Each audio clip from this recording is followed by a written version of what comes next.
Hi hello trip time తెలుగుకి స్వాగతం. మనం ఈరోజు ఏడుపాయల వనదుర్గా భవానీ టెంపుల్ గుడికి ఎలా చేరుకోవాలి, గుడి వివరాల గురించి తెలుసుకుందాం. ఈ గుడికి చేరుకోవాలంటే హైదరాబాద్లోని సికింద్రాబాద్ జేబీఎస్ ఆర్టీసీ బస్సులుంటాయి. మెదక్ వెళ్లే బస్సుల్లో ప్రయాణించాల్సి ఉంటుంది. ఇక్కడ్నుండి గుడికి సుమారు 85 కిలోమీటర్ల దూరం ఉంటుంది. మెదక్ కంటే సుమారు 10 కిలోమీటర్ల ముందు ఏడుపాయల ఆలయ స్టాప్ వస్తుంది.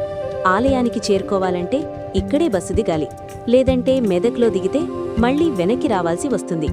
ఈ స్టాప్ నుంచి ఆలయం ఇంకా సుమారు 3 కిలోమీటర్ల దూరంలో ఉంటుంది. ఇక్కడి నుంచి టెంపుల్ చేరుకునేందుకు షేర్ ఆటోలు సులభంగా లభిస్తాయి. ప్రతి వ్యక్తికి 20 రూపాయలు ఛార్జ్ చేసి ఆటో వాళ్లు ఆలయానికి దగ్గరగా తీసుకెళ్తారు. ఆటో దిగిన తర్వాత ఆలయానికి చేరుకోవాలంటే ఇంకా 1/2 కిలోమీటరు నడవాల్సి ఉంటుంది.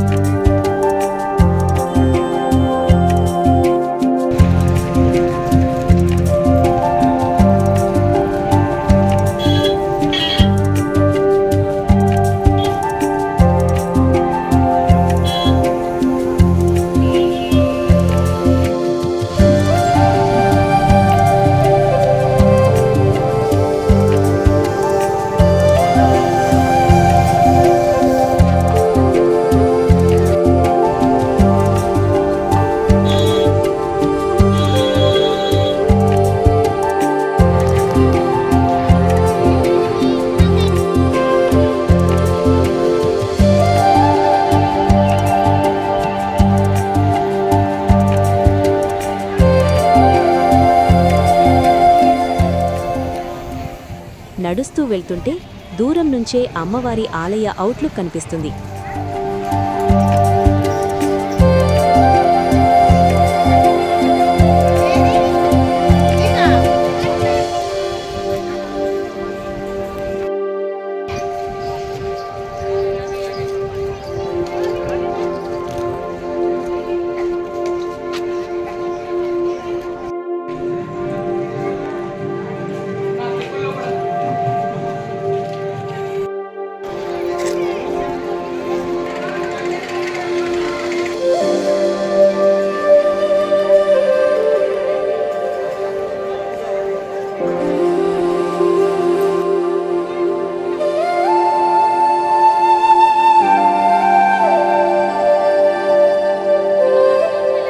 పక్కనే ప్రవహించే నీరు, చిన్న జలపాతం దృశ్యం మనసుకు ఎంతో ప్రశాంతతను ఇస్తుంది.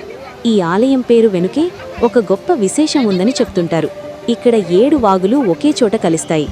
ఆ 7 ప్రవాహాలు కలిసే ప్రదేశాన్ని ఏడుపాయలు అని పిలుస్తారు. అందుకే ఈ ఆలయానికి ఆ పేరు వచ్చిందని చెప్తారు.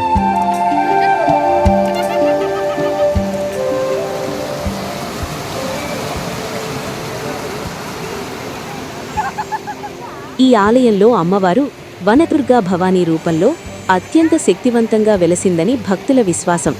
అమ్మవారిని భక్తితో ప్రార్థిస్తే భయాలు తొలగిపోతాయని, శత్రుబాధలు నశిస్తాయని, ఆరోగ్య సమస్యలు తగ్గుతాయని భక్తుల గాఢ నమ్మకం.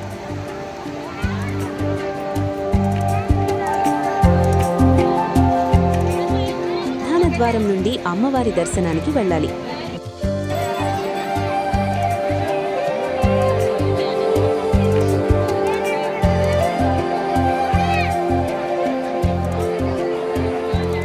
ఈ ఆలయంలో మనకు 2 రకాల దర్శనాలు ఉంటాయి. ఒకటి ఉచిత దర్శనం, మరొక లేనిది.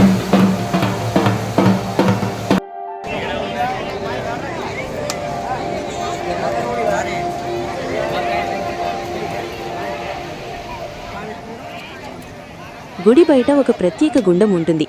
ఈ గుండెల్లో దిగితే పెళ్లి కాని వారికి పెళ్లవుతుందని, పిల్లలు లేని వారికి పిల్లలు పుడతారని, అంతేకాకుండా ఆరోగ్య సమస్యలుంటే నయమవుతాయని చెప్తున్నారు ఇక్కడివారు.